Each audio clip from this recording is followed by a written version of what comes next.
Hello bachcho, let us read the question first, and the question is find the sum of an AP of 19 terms whose nth term is 2n plus 1 by 3. So to solve this question we'll write some key concept here.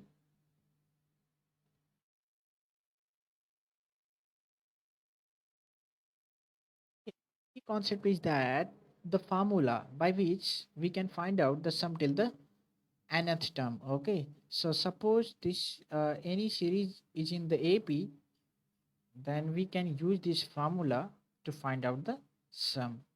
Okay, सो तो यहाँ पर हमें ये जानना होगा कि ए क्या है, एन क्या है और डी क्या है। डी कॉमन रेशियो होता है, एन नंबर ऑफ टर्म्स होता है और ए क्या होता है, फर्स्ट टर्म होता है। ठीक है, तो अब यहाँ पर हमें दिया गया है टी एन। हम जानते हैं टी एन को कैसे लिखते हैं, तो टी एन को लिखेंगे, टी एन की वैल्यू दे दी गई है, हमें दिया गया है 2n+1 3। ये बोलते हैं इसको जनरल टर्म। ठीक है, जनरल टर्म दे दिया गया है हमें।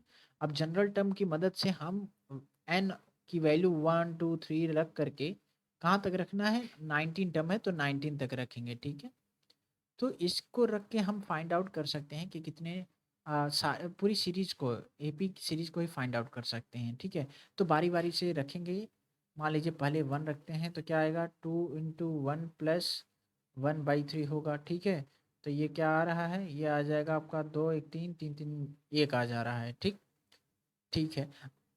अब 2 रख के एक बार चेक करते हैं, तो 2 रखेंगे तो 2 × 2 + 1/3 यानी क्या आ रहा है, 5/3।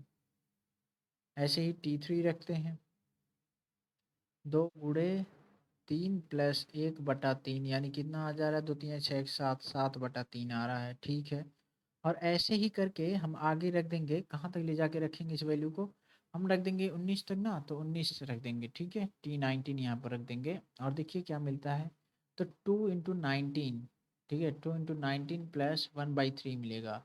19 दूना 38, 38 × 1 = 39/3 और इसको हम लिख सकते हैं 39/3।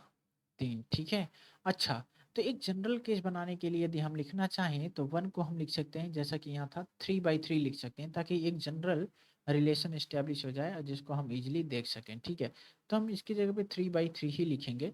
ठीक है, तो चलिए सीरीज को लिखते हैं जो हमें मिला है।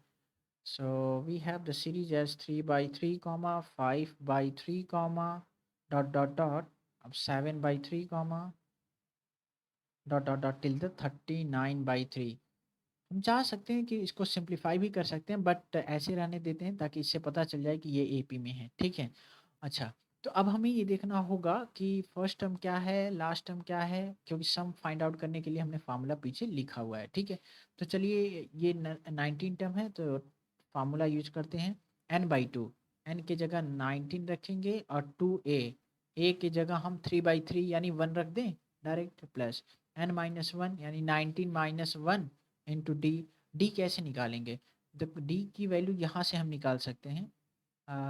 ये किनारे लिख देते हैं कहीं। डी को कैसे निकालते हैं, T2 - T1 निकालते हैं। और T2 है क्या आपका, T2 है 5/3 -3/3 यानी क्या आया, डी की वैल्यू, डी की वैल्यू आ गई आपका 2/3 यानी 2/3 आ गया। चलिए रख देते हैं 2/3 को।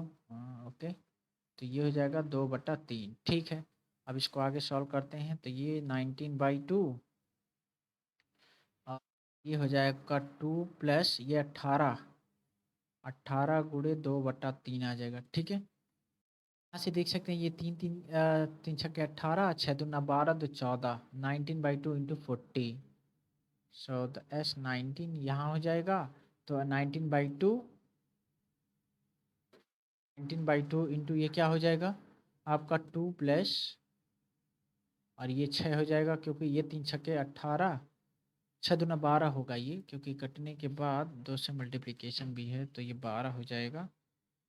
तो ये आपका हो जाएगा 12। ठीक, तो ये हो जाएगा 19/2 इंटू 14 हो जाएगा और ये हो जाएगा 7 और 19 × 7। तो फाइनली हम बोल सकते हैं कि S19, sorry will use the different pen, it's not visible here, so suppose we are using this color, so we are getting S19 as 19 into 7, that gives a value as